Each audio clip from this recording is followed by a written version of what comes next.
안녕하세요. 정보가 세상을 바꾼다의 인포뱅크입니다. 이번에 전해드릴 내용은 ASMR EUV 펠리클 개발 완료에 대해서 알아보겠습니다. 여러분의 구독, 좋아요 한 번씩 눌러주시고 이야기 시작해 보겠습니다. 자, 지금 ASML이란 이 회사가 EUV 노광 장비를 만드는 유일한 업체죠. 이 회사에서 EUV 펠리클을 개발했다라는 말이 나오고 있어요. 자, EUV 펠리클을 만드는데 지금 대표적으로 회사 한 3개가 지금 펠리클 개발하고 있는데 한국의 2회사 그리고 ASML과 같이 협력하는 일본 회사 하나. 지금 그래서 EUV 펠리클 개발한 ASML이라고 해도 실질적으로 이 펠리클을 제작하는 업체, 만들어내는 업체는 결국은 일본 회사가 될 것입니다. 그래서 결국은 한국 회사가 만들어야 되지만 좀 안타까운 마음으로 지금 이 기사를 올려드릴게요. 네덜란드 반도체 장비 업체인 ASML이 극자외선 엑스트라 울트라 바이올렛이라고 불리는 EUV 펠리클 개발을 완료했습니다. 지금 펠리클 개발을 지금 시장에서 어느 정도 원하는 수준으로 됐기 때문에 이런 말이 나올 건데 정확하게 어느 정도 스펙이 되는지 어느 정도 반사율이 되는지 이것은 아직까지 공개된 게 아니기 때문에 일단 나온 뉴스만 가지고 이야기를 해드릴게요. 이 반도체 업계에서 이 펠리클을 굉장히 기다렸는데 웨이퍼의 분량을 줄여서 7나노 이하 초미세 공정의 수율을 높일 수 있을 것으로 지금 보고 있습니다. 지금 24일날 업계에 따르면 ASML은 최근 EUV 펠리클 개발을 성공하고 대량 양산에 박차를 가하고 있다라고 지금 발표가 나왔어요. EUV 펠리클은 반도체 핵심 공정인 EUV 포토 리소그래피 노광 공정 중 오염을 방지하는 데 지금 사용을 합니다. 포토 리소그래피 공정은 회로 모양이 그려진 포토 마스크에 빛을 쬐서 지금 실리콘 웨이퍼에 패턴을 그리는 작업을 포토 리소그래피 과정이라고 지금 말을 하고 있어요.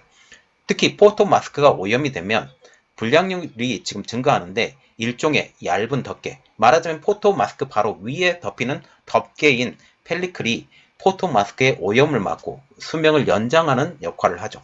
그런데 열이 가해지기 때문에 이 열에 우글쭈글해지지 않아야 돼요. 왜냐하면 열에 우글쭈글해지면 당연히 이 반도체를 만드는데도 우글쭈글해지기 때문에 이것도 고려해서 펠리클을 만들어야 된다라는 거죠. 특히 기존의 불화르곤 공정과는 달리 EUV 공정은 기존과 똑같은 오염물질이 발견이 되더라도 상대적으로 더 큰 문제를 야기시키기 때문에 EUV 펠리클은 핵심 요소로 여겨져 왔어요. 그리고 불화르곤과 같은 경우는 펠리클이 분명히 필요하긴 하지만 위에서 바로 직접 쬐서 하는 이 과정이고, 그리고 불화르곤의 펠리클과 같은 경우는 위에서 직접 쬐는 게 아니라 반사 형태로 가는 것이기 때문에 두 번의 투과율을 생각을 해야 되는 것입니다.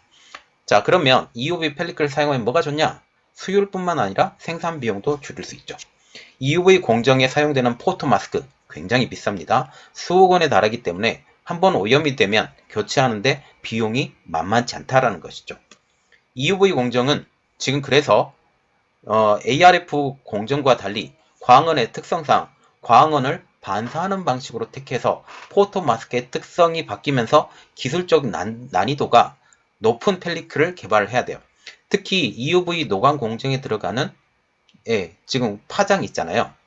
네, 이 파장이 13.5 마이크로미터 정도 돼요. 이렇게 되는 걸로 알고 있는데 지금 엑스트라 울트라 바이올렛이라고 불리는 EUV 광원이잖아요. EUV 광원은 어떤 물질에 대해서 그대로 흡수시키는 성격이 굉장히 강합니다. 그래서 튕겨내는 거울 형태로 만들 수밖에 없어요.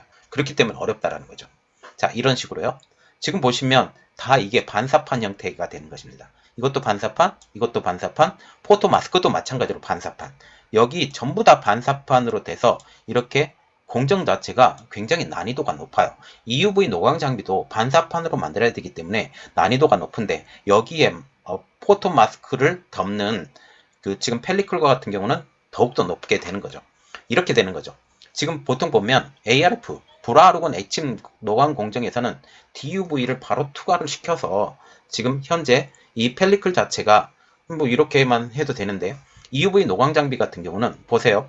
한번 들어갔다가 다시 튕겨져 나오는데 이 펠리클이 중간에 있거든요.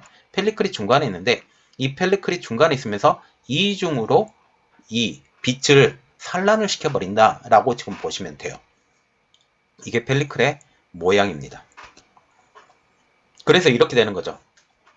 지금 미러 형식으로 가는데요. 펠리클은 without pellicle이라고 해서 펠리클이 없을 때 이렇게 만드는 공정과 이 펠리클이 있을 때 만드는 공정이 지금 한번 생각을 할 때 이게 튕겨져 나가서 튕겨와서 이렇게 그림을 그려야 되는데 이 반사각을 한번 고려를 해야 된다라는 것이기 때문에 이게 굉장히 어렵다라는 거죠.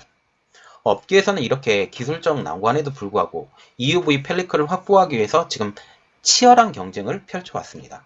국내에서는 ARF용 펠리클 제작의 노하우를 가지고 있는 SFT 그리고 여기에 삼성전자가 투자에 등을 엎은 SN텍 등이 EUV 펠리클 개발에 지금 박차를 가하고 있고 어느 정도 성과를 얻은 것으로 이야기를 하고 있지만 업계에서 원하는 정도의 반사율, 투과율을 아직 만들어내지 못했기 때문에 지금 현재 지금 마지막 막바지 작업을 지금 하고 있다라고 지금 말이 나오고 있어요.